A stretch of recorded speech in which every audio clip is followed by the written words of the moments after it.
yes, as I said, a bit of an outline of what this session will involve. So we'll start by giving a quick overview of bullying and harassment at King's, so some definitions in the policy. We are then going to sort of introduce and do a demonstration of the King's new report and support online tool. And then we're going to enter a discussion on what might be lacking and how we as a centre can be more supportive of people as they go through this process. And just to acknowledge at this point as well, so the issue around bullying and harassment is much broader and encompasses many other things such as organisational culture and code of conduct and so on. We're focusing on the kind of reporting processes today. So I hope that it's helpful. So firstly, for the overview, so the next couple of slides are drafted by Zoe Kennedy, who's the Diversity and Inclusion Lead at the IOPPN. Just to quickly define what we mean when we're talking about bullying and harassment. So I won't read out the whole definition here, as you can read this, but just to highlight that bullying is about the kind of misuse of power, and power does not always mean being in a position of authority, and this can include many different types of behaviours, such as sort of criticisms or other behaviours. Whilst harassment is conduct, unwanted conduct that has the purpose of violating a person's dignity and creating an intimidating, hostile, degrading, humiliating or offensive environment. And it's worth highlighting here that a single incident can amount to harassment. Harassment is unlawful under the Equality Act if it relates to a protected characteristic, such as age or gender. But it's worth highlighting that harassment doesn't need to be related to a protected characteristic either. It can also include a number of different behaviours, such as gaslighting, banter, microaggressions, sexual misconduct, victimisation, and so on. And it can be obvious or it can be subtle and insidious.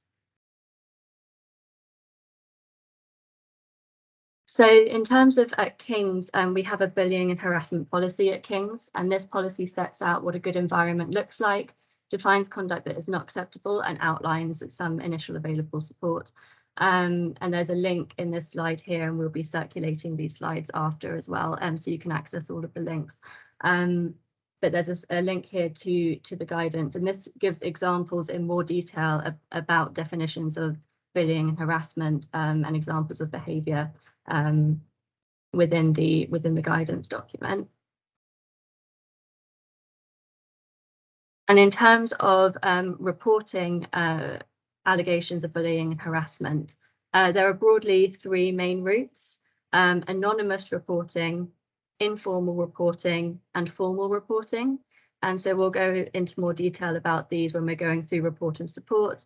But just to emphasise that there are, very sort of different implications about these different routes, and it can be quite unsettling, and there can be a lot of uncertainty about what route to take, or if someone would want to report something or not. And there are many reasons why someone may choose one route rather than the other, or may not want to report. In terms of the initial discussions around which route feels best for an individual, this will be on a very individual basis. These are some screenshots from the report and support tool of places where staff and students can go to speak more about the different routes. And there are also HR people partners who can be contacted about these routes, and we've posted the links here for the people partner for the SSPP, which I believe is Jackie, and the IOPPM, which is Alana. So you can be found on the links attached. But again, the routes and the discussions will depend on the individual, but there's this information here. So in terms of to introduce the report and support tool, so what is the report and support tool?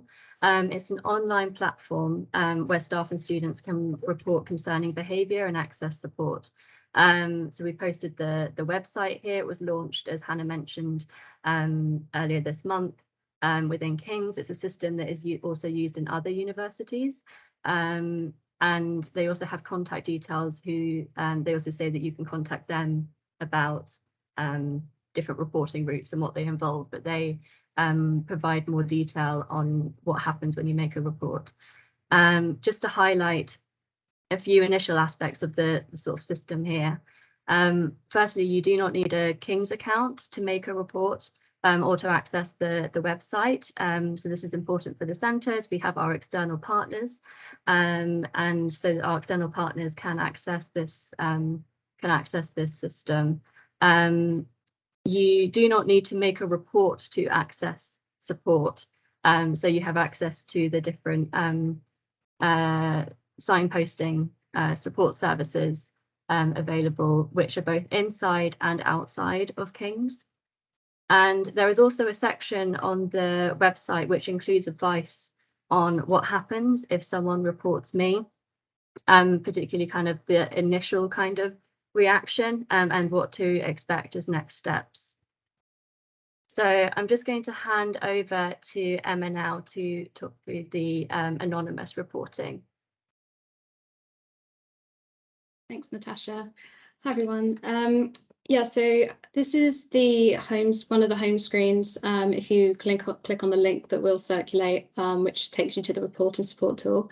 And as Natasha's mentioned, there are different ways that you can use this tool, and the way I'm just going to briefly introduce you to is the anonymous reporting route. So when you go onto the home page, you will see. I think it's quite self-explanatory. The website is quite clear on how to use it. So if you want to report anonymously, you would go down the path that is on the icon at the bottom left of the screen. You could just go to the next slide, please, Natasha. Okay, so I realise there's animations in this, so you can click through, Natasha. Yeah, if you click through again. And then stop. Okay, so yes, there's a bit of background to the anonymous reporting. So it's something that's used by a lot of universities to gather information on bullying, harassment, and to identify patterns. So it's something that some of you may have come across before.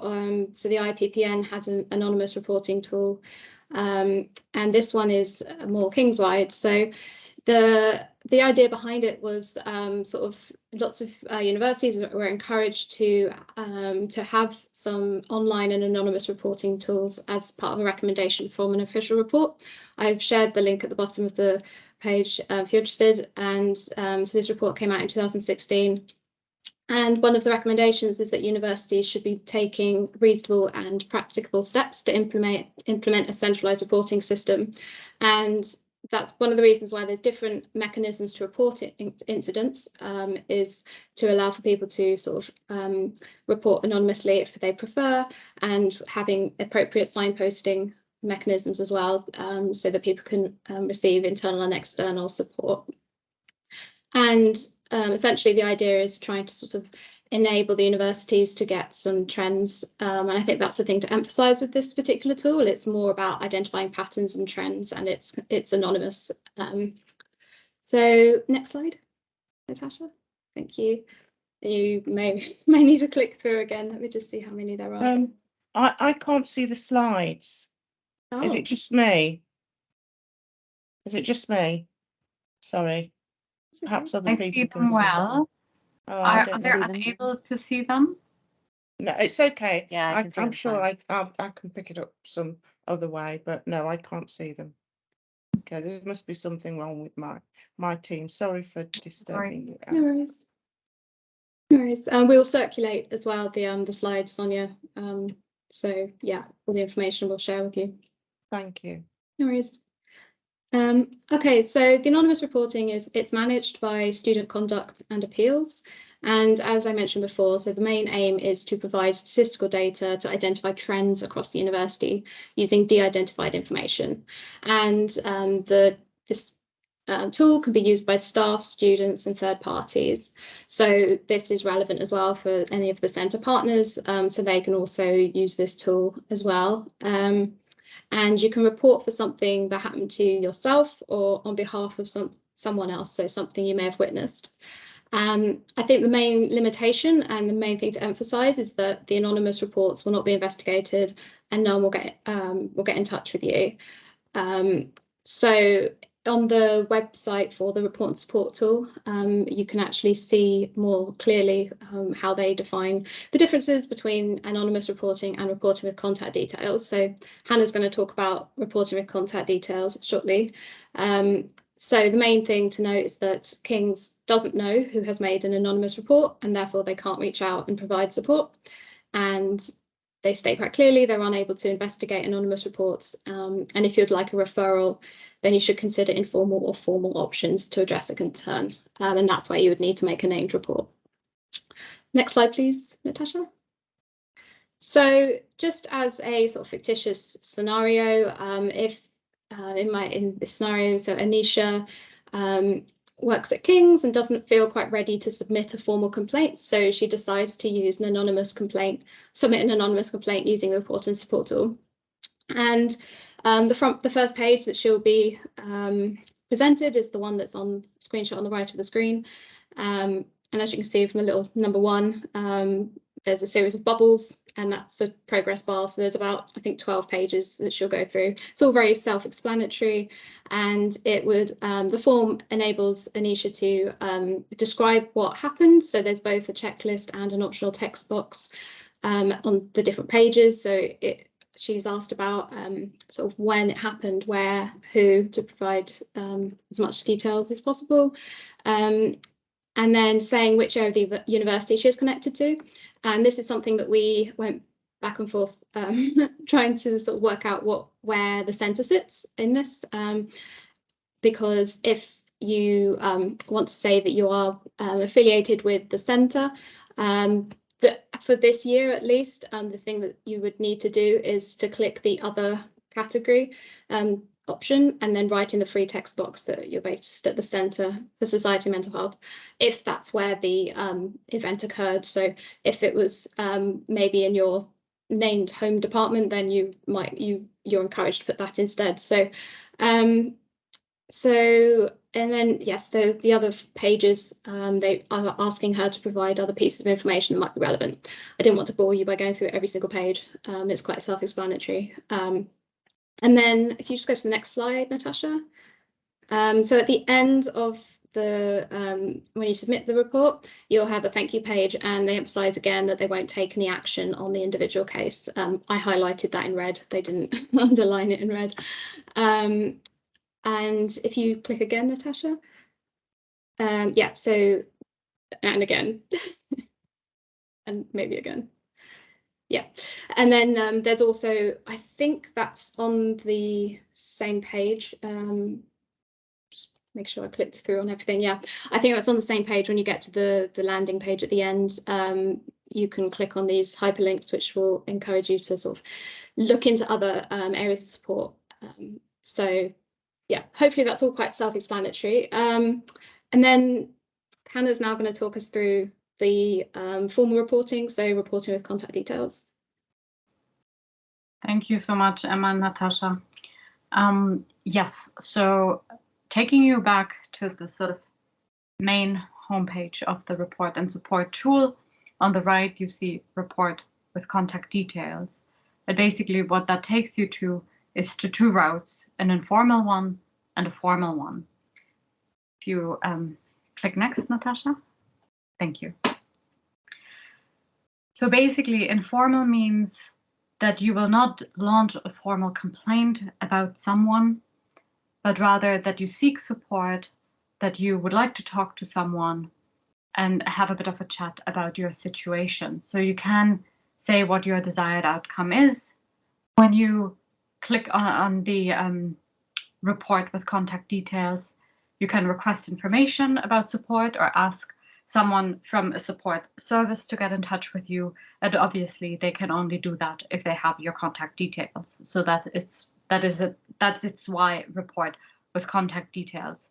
However, you could also use the report and support tool to make a complaint and would like the university to then follow up and investigate the concern with possibly consequences for the party who you stated has harmed you.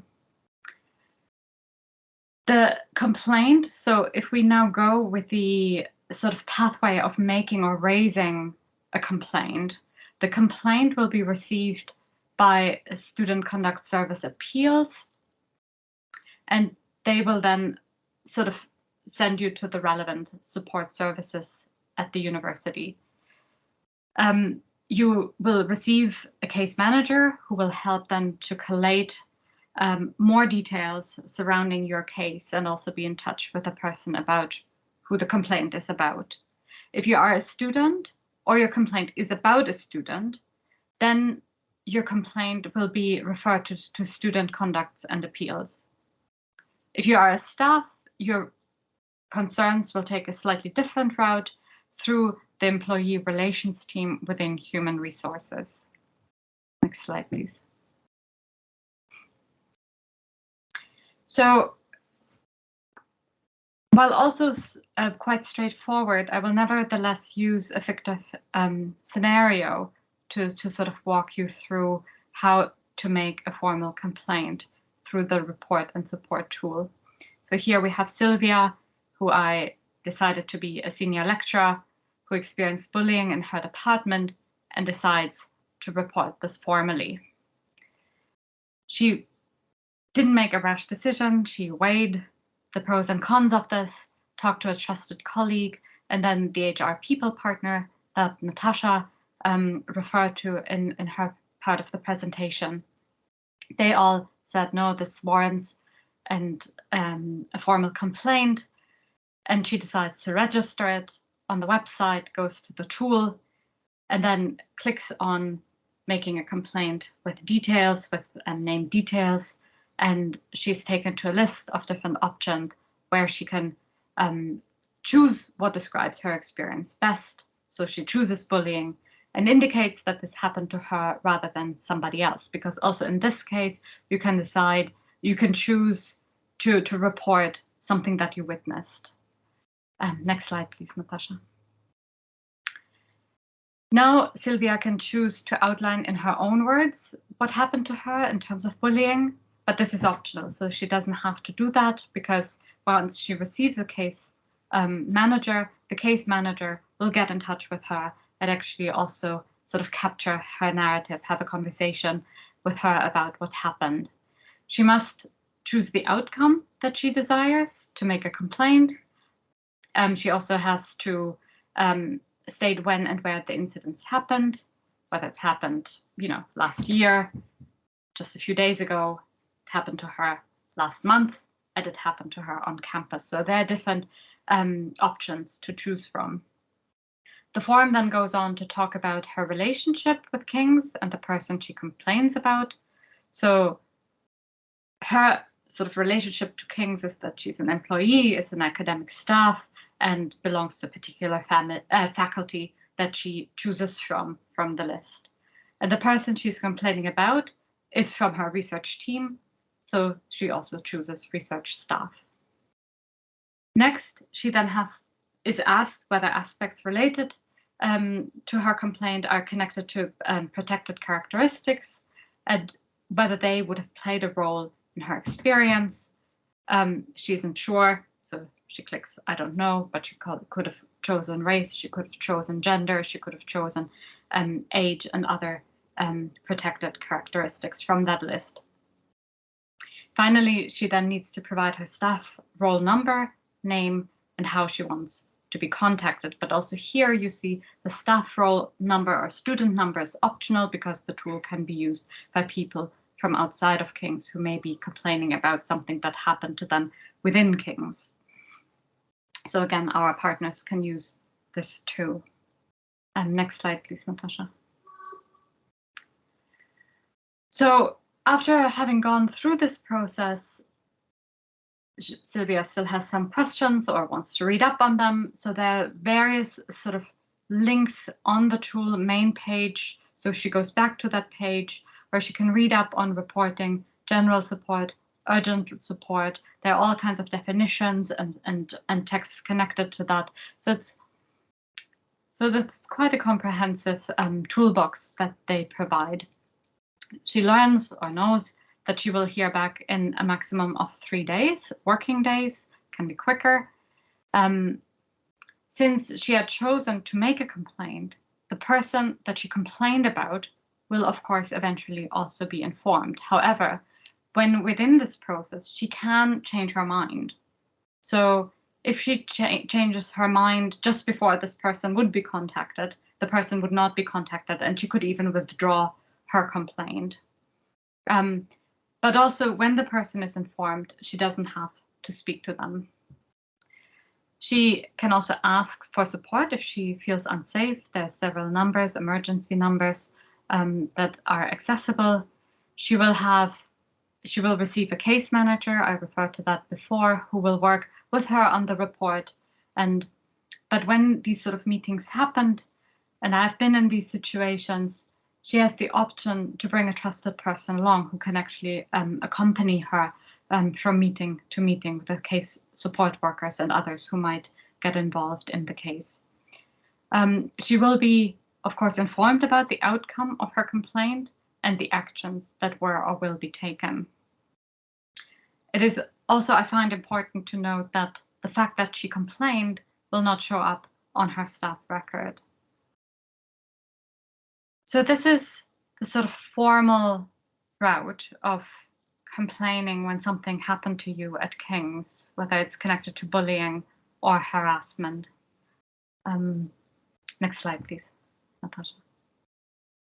So while this all looks very straightforward and quite slick, and indeed the form is straightforward, so it was really quite easy to follow it along, to fill it out. We sort of filled it out fictitiously, of course.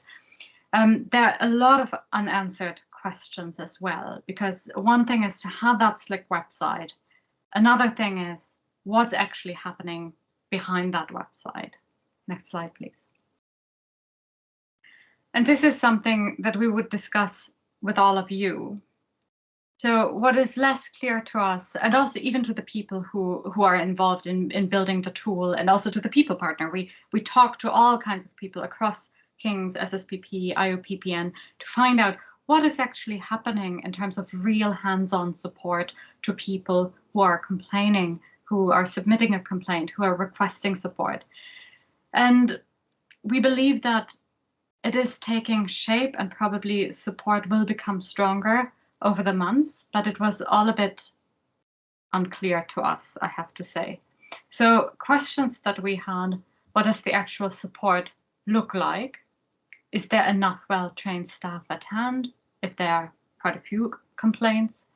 How will the person complaining, or the person also being complained about, be really supported throughout the process? And here we're sort of thinking about pastoral care, besides having sort of more technical meetings to log in the complaint itself. And what support is available when a complaint is dismissed or is solved in a way that is not satisfactory, and therefore the person continues to feel hurt? Is there something in place that would sort of carry that person through? And when we talk to various people across King's about the kind of support that we could provide as a center, we first went on to a slightly, I suppose, we're on a bit of a wrong bandwagon when we wondered whether we could provide something almost just as good as the report and support tool within the center that is a bit more, has a bit of a warmer feel, I suppose, or have people who are really trained up in this and could help a person who is experiencing difficulties to sort of weigh or support them to make a decision of whether to report anonymously, informally or formally. And we were told in no uncertain terms that this is really not our place, because if we put someone onto the wrong path, make a mistake, and that can easily happen, then that has really legal repercussions. At the end, the person might be ill-advised and end up in a worse situation than they were before.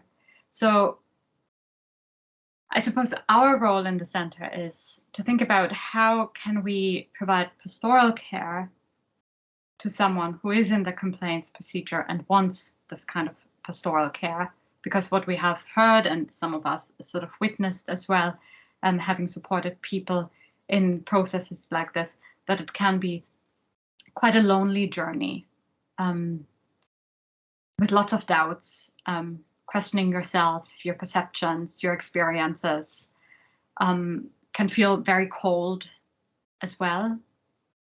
And sometimes, yes, when your complaint is dismissed, that can be quite difficult to sort of stomach. And can we, as a center, to be there for one another and support one another? At the same time, we're also not trained counselors, or most of us aren't. How do we also take care of people who are providing this kind of support? So these were all sort of questions that were going through our minds, and we would like to open this up to you, have a bit of a conversation, but also, of course, answer your questions about the tool that we just presented. And we're also very happy to put the link into the chat to the report and support tool, send it out again with the slides, but also the recording. And I suppose we're opening it up now for questions and discussion, and we're stopping the recording